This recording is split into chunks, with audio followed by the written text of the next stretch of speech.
Selam aleyküm. Ramazanın 24-cü günündəyik. Bugün çox ciddi və bir o qədər də mühüm bir mövzuya toxunacağıq. Məsuliyyət. Çox vaxt elə bilirik ki, ibadət sadəcə səccadə üzərində başlayıb bitir.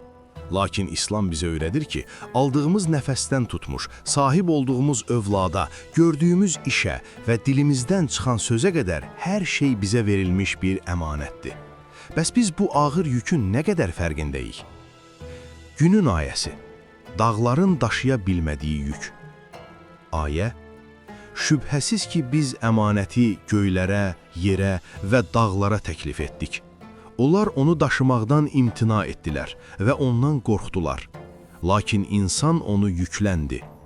Əhzab surəsi 72. Açıqlama. Bu ayə insan varlığının nə qədər böyük bir missiya daşıdığını göstərir. Dağların belə qorxduğu o iradə və məsuliyyət yükü bizə verilib. Əmanət dedikdə sadəcə kiminsə bizə saxlatdığı pul və ya əşya başa düşülməməlidir. Zamanımız bir əmanətdir, vəzifəmiz bir əmanətdir, hətta bədənimiz bizə verilmiş bir əmanətdir. Ramazan bizə bu əmanətlərə qarşı daha diqqətli olmağı, onları israf etməməyi öyrədir. Günün hədisi. Hər biriniz bir çobansınız, himayədar, məsul şəxs. Və hər biriniz öz rəiyyətinizdən, yəni altınızda olanlardan, öhdəliyinizdən məsulsunuz. Buxari və Müslim. Açıqlama. Bu hədis cəmiyyətdəki məsuliyyət zəncirini mükəmməl izah edir.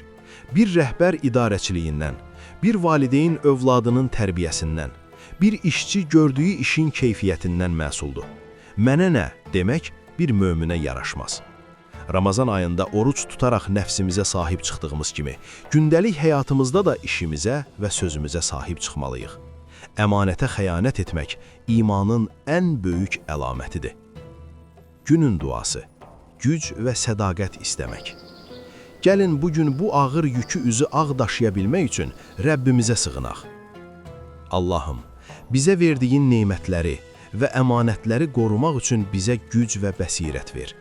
Bizi əmanətə xəyanət edənlərdən, məsuliyyətdən qaçanlardan və vəzifəsinə laqeyd yanaşanlardan eyləmə. Dilimizi yalandan, əlimizi haramdan qoru. Çiynimizdəki bu böyük yükü sənin razı olacağın şəkildə mənzilə çatdırmağı bizə nəsib eylə. Amin.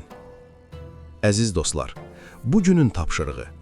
Bugün üzərinizdə olan bir məsuliyyəti hər zamankindən daha mükəmməl yerinə yetirin.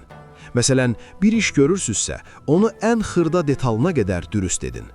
Və ya kiməsə verdiyiniz kiçik bir sözü bugün mütləq tutun. Kiçik əmanətlərə sadiq olanlar, böyük işlərdə də sadiq olarlar. Şərhlərdə bu mövzuda düşüncələrinizi yazın. Sabah 25-ci gündə sədəqə və paylaşmağın gözəlliyi mövzusunda görüşənədək. Allah'a emanet olun.